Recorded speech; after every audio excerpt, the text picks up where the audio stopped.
जब आरक्षण बढ़ाकर 77% किया गया है, राज्यपाल किसका है जो सिग्नेचर नहीं कर रहा है?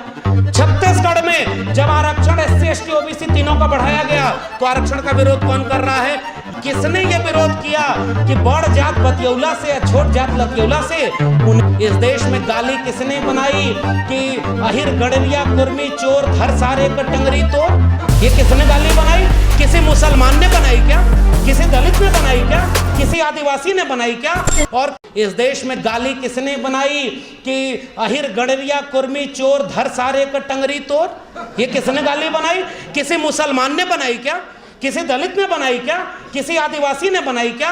और किसने ये विरोध किया कि बड़ जात बतियौला से या छोट जात लतियौला से उनके भी? मेरे प्रिय कवि हैं तुलसीदास, लेकिन जहां गड़बड़ है वहां प्रिय नहीं है। मैं कहूंगा कि आपने वर्ण व्यवस्था स्थापित की, आपने इन जातियों के खिलाफ बोला है और मैं इस बात पर कायम हूं। नेताजी उस समय के नेता, जब राम मंदिर आंदोलन मंडल के विरोध में कमंडल, तो उन्होंने हिचक नहीं दिखाई।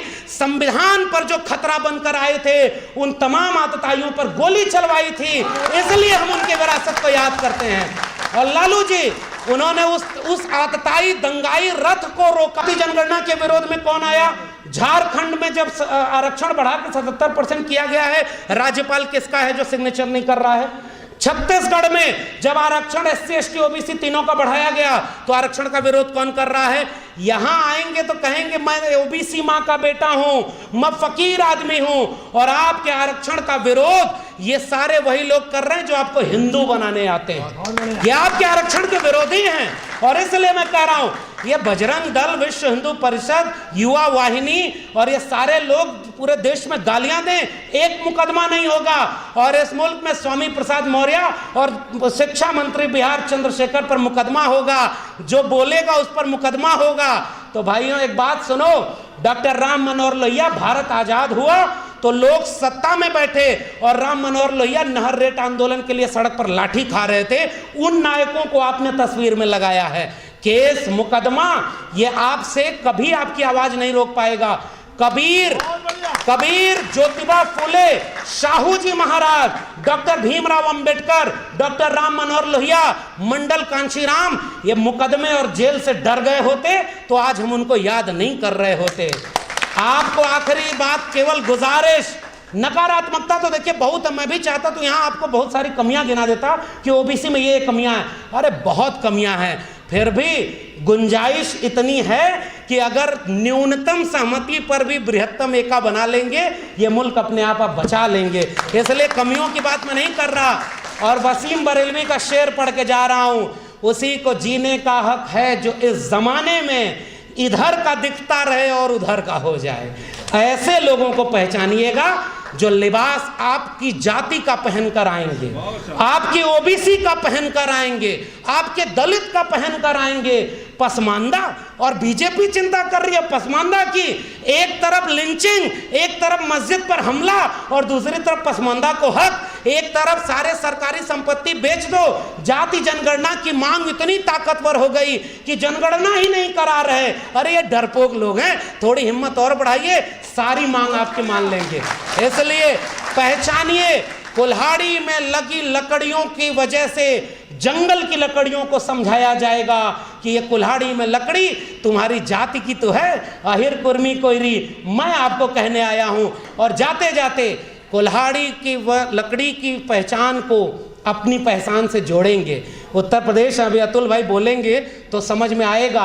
लोगों को बदनाम किया, किन जाति के लोगों का थाने में वर्चस्व है, सब लूट लिया। OBC का सारा हक अहिर कुर्मी कोयरी ने लूट लिया, इन्होंने इनका लूट लिया। अरे इसीलिए तो हम कह रहे हैं जाति जनगणना करा दो, पता चल जाएगा कितना लूट लिया। इसमें तुम क्यों विरोध में आ जाते हो? जाति जनगणना का विरोध केवल ब्राह्मण क्यों करता है भाई? अगर यादवों ने, कुर्मी कोयरी ने ज्यादा, क्योंकि पता है ज्यादा लूटा नहीं है। कितने वाइस चांसलर, कितने जज, कितने वकील, कितने डॉक्टर, इंजीनियर अहिर कुर्मी कोयरी के बन गए भाई। आपको जो लड़ता है ना, सबसे पहले उसे बदनाम किया जाता है, इसलिए ताकि बाकी जातियों को कहा जाए अब उधर कुछ नहीं मिला इधर आओ। तो उत्तर प्रदेश में जिन लोगों को कहा गया कि बहुत कुछ मिलेगा इधर आओ, राम मंदिर की आड़ में नींव की ईंट वही बने हैं, सब कुछ लूटा आपका भी जाएगा। जाते जाते गुजारिश, शरद यादव को याद करते हुए मैं कह रहा हूं, इसी सम्मेलन में मैंने पहली बार शरद यादव को सुना, नेताजी को सुना। हम कमजोर नहीं हैं, हाँ वो ताकतवर जरूर हो गए हैं। आइए मिलकर के सांप्रदायिकता के खिलाफ, और आदिवासी इलाके में जितने लोग हैं, यही आनंद राय जी आए हुए हैं, और मध्य प्रदेश के ओबीसी साथियों, आपको तो अच्छे से पता है वहां कितने ओबीसी पर शोषण हो रहा है, आदिवासी पर शोषण हो रहा है, दलितों पर शोषण हो रहा है। सारा शोषण हम सहें और भावना आहत भी हम ना करें। साहब तैयारी कर लो, अब हम तैयार होकर आए हैं। बिरसा, फूले, अंबेडकर, पेरियार के वारिस। जितना भावना आहत गुलामगिरी ने नहीं किया, जितनी भावना आहत एनिलेशन ऑफ कास्ट में बाबा साहब ने नहीं किया, उसकी आधी भी भावना अगर हम आहत कर दिए तो ये मुल्क 90% कमेरा लोगों का बन जाएगा। इसलिए शरद यादव को याद करते हुए कह रहा हूं, अब हमें नाक छोटी करनी होगी और दिल बड़ा करना होगा। हम सब की नाकें लंबी हो गई, अगर कटेगी तो किसी की नाक नहीं बचेगी। इसलिए आइए दिल बड़ा करें, जिसकी संख्या ज्यादा है 2 कदम पीछे आ जाए, और जो हमसे पीछे रह गया उसको कंधे पर बिठाकर आगे ले जाएं। कोई हमारी एकता नहीं तोड़ पाएगा। इसलिए जाते जाते गुजारिश, अब इस ओबीसी महासभा का सम्मेलन गांव-गांव हो, हम हर जगह साथ में खड़े रहेंगे, और फिर एक सम्मेलन कराइएगा।